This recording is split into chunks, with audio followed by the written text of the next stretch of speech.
Hi,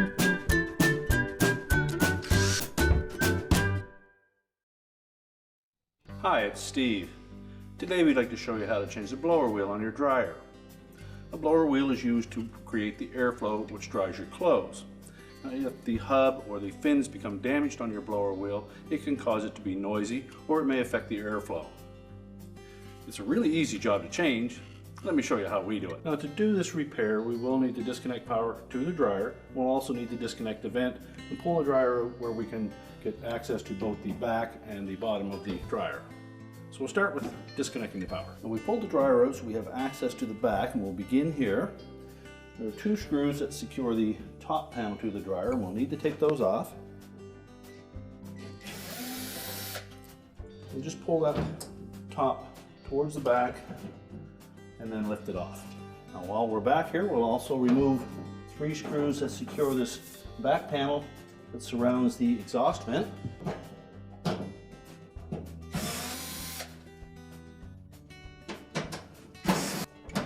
Just tilt that panel back and then lift up on it. Disengage the tabs on the bottom, and then we'll set that aside.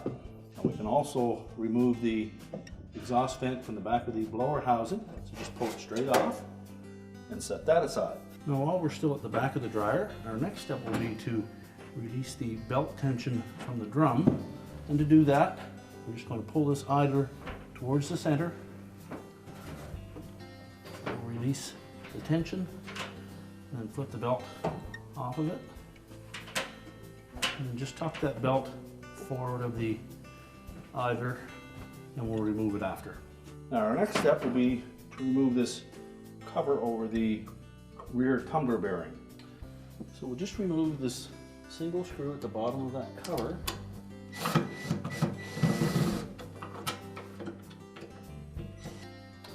And tilt the cover up to release the two little hooks on the top. And that will expose this E-ring, so we'll need to pop that off. Flat blade screwdriver, and just pry it away from the shaft.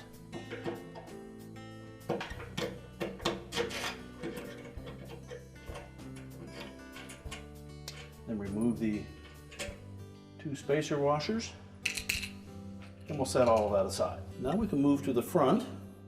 And our first step will be to remove the control panel and control board.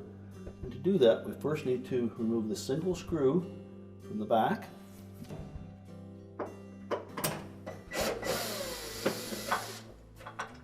And now we can remove that end piece. And it's held in place with 4 plastic tabs, one of which you can see through this opening. So next we need to release this locking tab at the top. So just with a flat blade screwdriver, we'll reach in, just gently push that down enough that it will line up with that opening. At the same time, we'll need to grasp the front of that panel and pull it forward. Now you may need a putty knife to separate it just enough to get some pressure on it. There are 3 more hidden tabs that we will need to release just by force. So that pulled through. Just take your putty knife. So we're just going to pry that away from the console. And you will need to use a bit of force to release the extra 3 tabs. Well, next we'll need to remove single screw on the far left hand side here. So remove that screw. As well, there is a single screw on the left hand side on the edge that will need to be removed.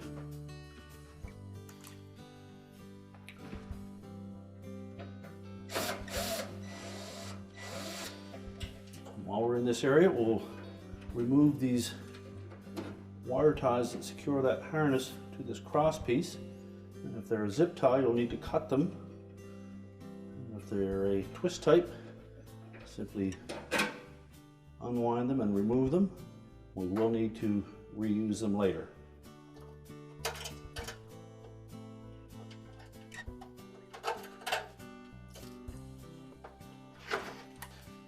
Now we'll just lift up on that panel, release some tabs on the bottom, and then we can tilt it forward. Our next step will be to remove the wire harness connections. Just depress the locking tabs.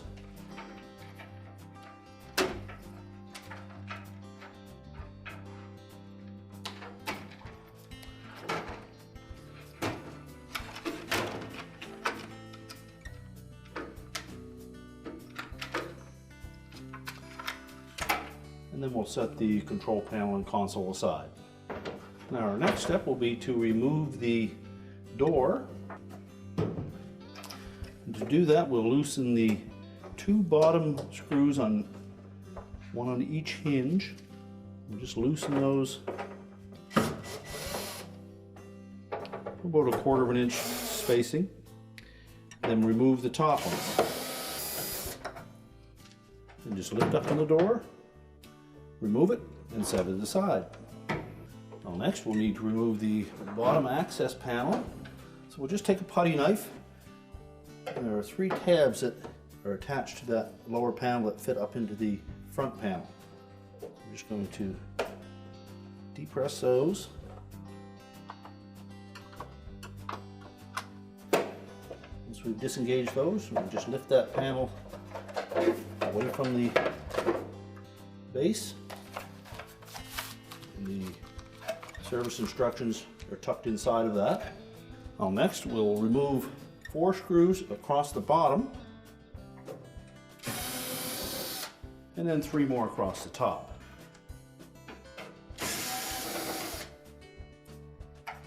Now we can lift that front panel away from the dryer. Don't pull it away too far because we need to disconnect the door switch harness. So with the front panel tilted out just enough, I'm going to release that little locking tab. I'm going to push the harness connector out of the switch.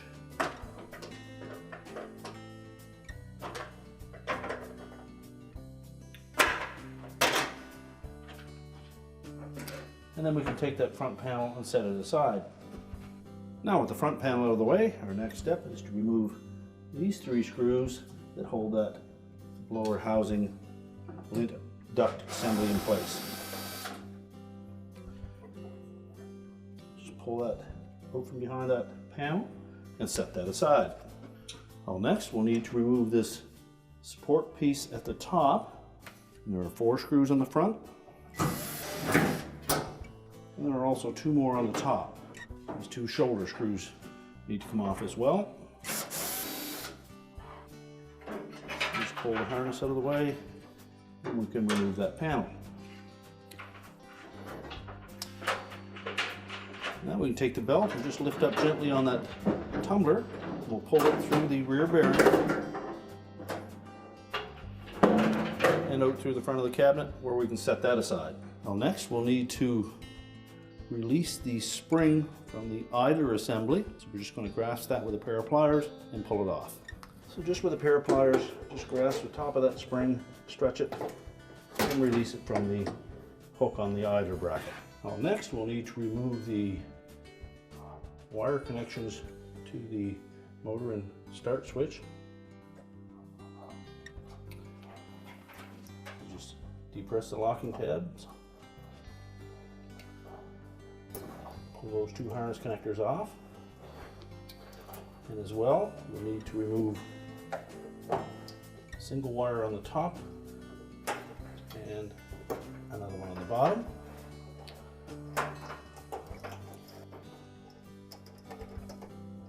And we'll pull those away from that wire tie so that harness is free. Now our next step is to release the mounting bolts from the bottom of the cabinet that secure the motor mount.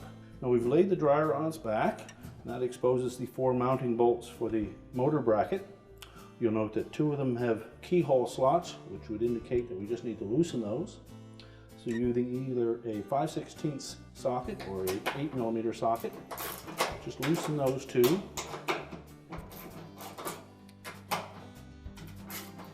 And then we'll remove the remaining ones.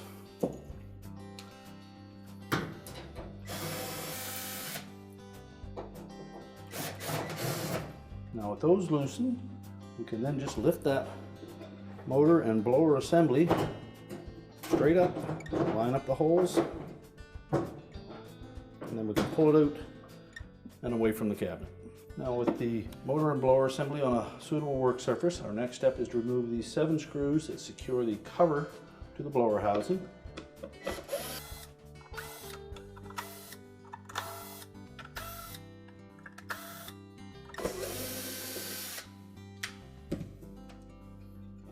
And then just lift that cover off.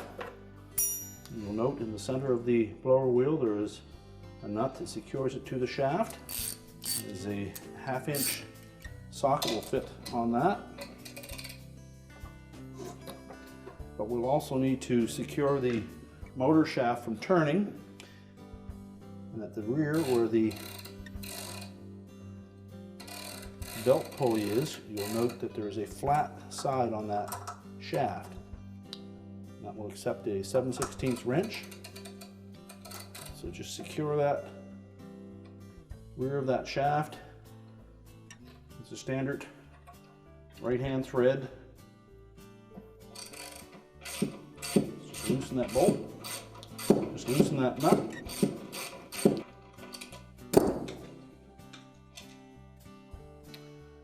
Remove the old blower wheel and discard it. You'll note that there is a flat side on that shaft, so we need to line that up.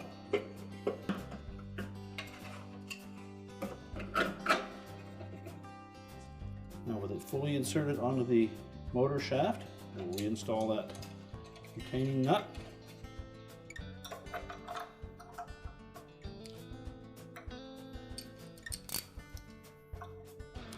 And then while we secure the back end of that motor shaft, we'll tighten it with our ratchet. Now once it's secure, we'll go ahead and put the blower cover back on.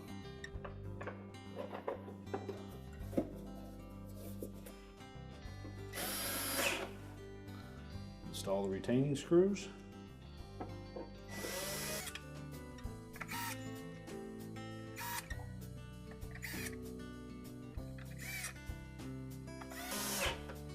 And now we can set that assembly back into the dryer and line up those 2 bolts with the keyhole slots in the base.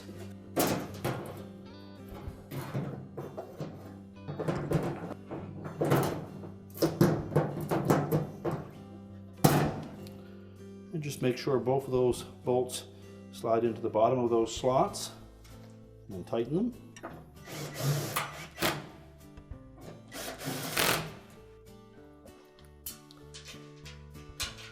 Install the 2 remaining ones, and then tighten them with the ratchet.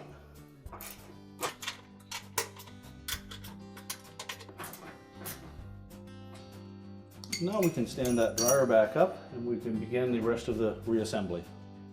So next we'll reconnect the wire harnesses. Be sure to feed them through the wire tie.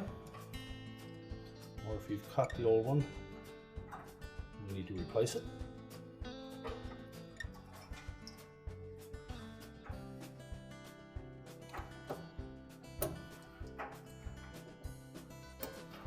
Make sure the terminals are on secure.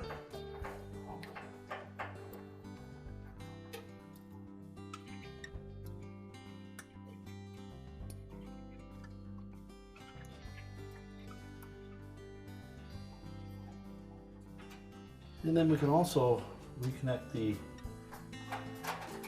spring to the idler. So next we'll just grasp that spring and then hook it over the end of the idler bracket. Now our next step will be to put the drum back in. Just tuck that harness out of the way. Support the drum by the belt.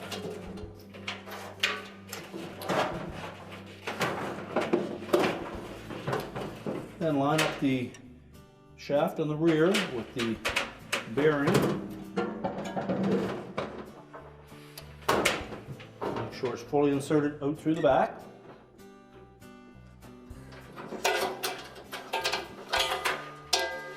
Now we'll put that support piece across the top at the front.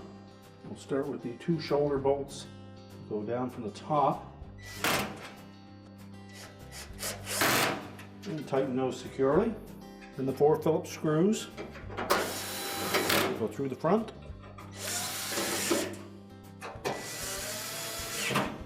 Now next we'll put the inlet duct assembly in front of the blower housing. So we'll just tuck that down in behind, and we'll line up these 3 screw holes across the front and install the retaining screw.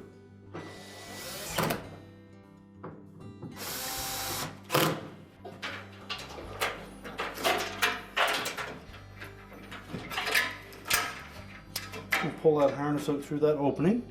Now our next step will be to put the front panel on.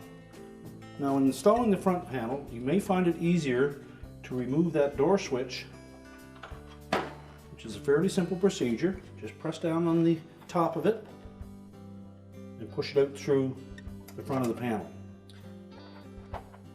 As long as you can tilt it like that, it will make it easier to install the harness.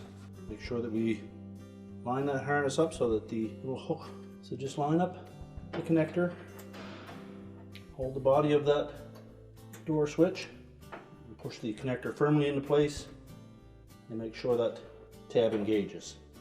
Then you can just push the switch back into the front panel opening, pivot it until it locks into place. Once we have that pressed into place, we can now reposition that front panel. So we'll tuck the front bulkhead in behind this cross piece first.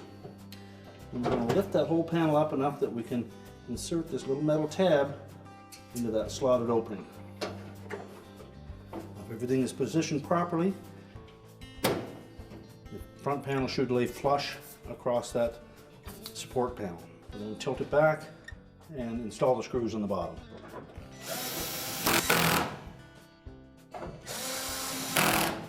And then the 3 screws across the top. Next, we'll install the door. We'll begin by putting the 2 screws at the bottom opposite the hinge side, as well as partially installing the lower screw on the hinge side. So position the hinges over those 2 screws and just tighten them. We'll just snug those up for now until we put the other 2 screws in.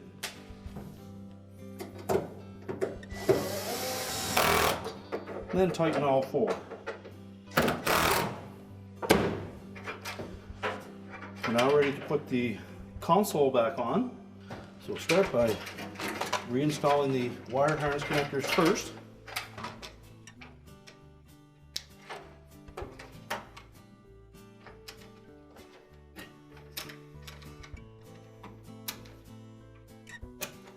Make sure all of the harnesses are securely attached. And tuck it back into that opening. We're going to line up these 3 little tabs on the bottom with these 3 slotted openings on the top of the front panel.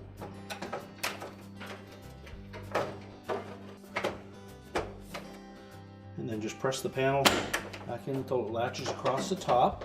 We'll next install the screw on the left-hand side and the one on the right-hand edge. We then reinstall the blank cover. Make sure that we put all 4 tabs through that opening.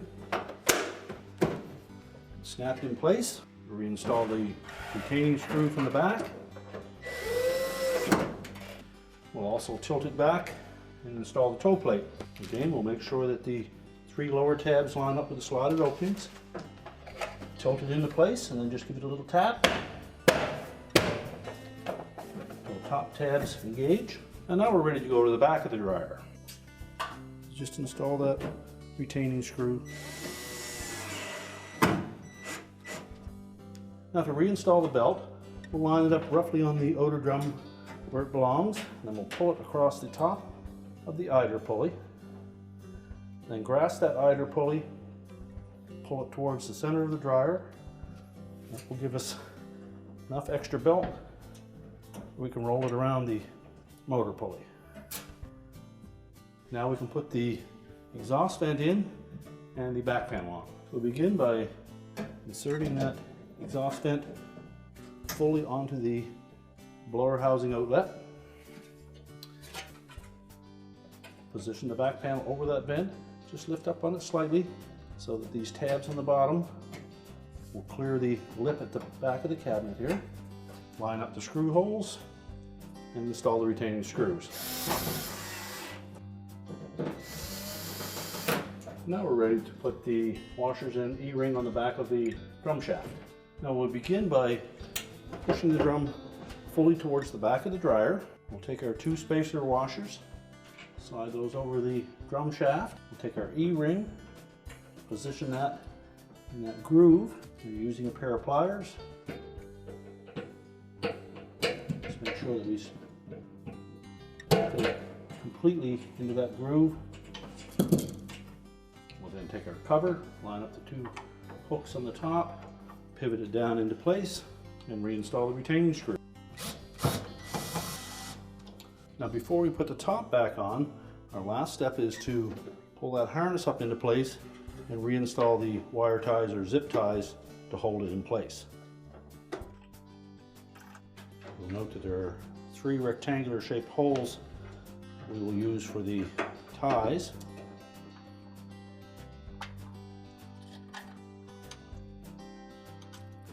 Just make sure they're secure, and then we can install the top. Now when installing the top, you'll note that there are some keyhole slots on either side at the front that will fit over these 2 shoulder bolts. So we'll lay the top down into position and make sure that it's far enough forward that it will fit into those keyhole slots, which is about 3/8 of an inch back from the very front of the dryer. Just push it forward, and then we'll install the 2 retaining screws at the back. Just line up the tabs and install the screws. And now we're ready to put the dryer back into position. We're now ready to reconnect the power in our exhaust vent, and our repair is complete.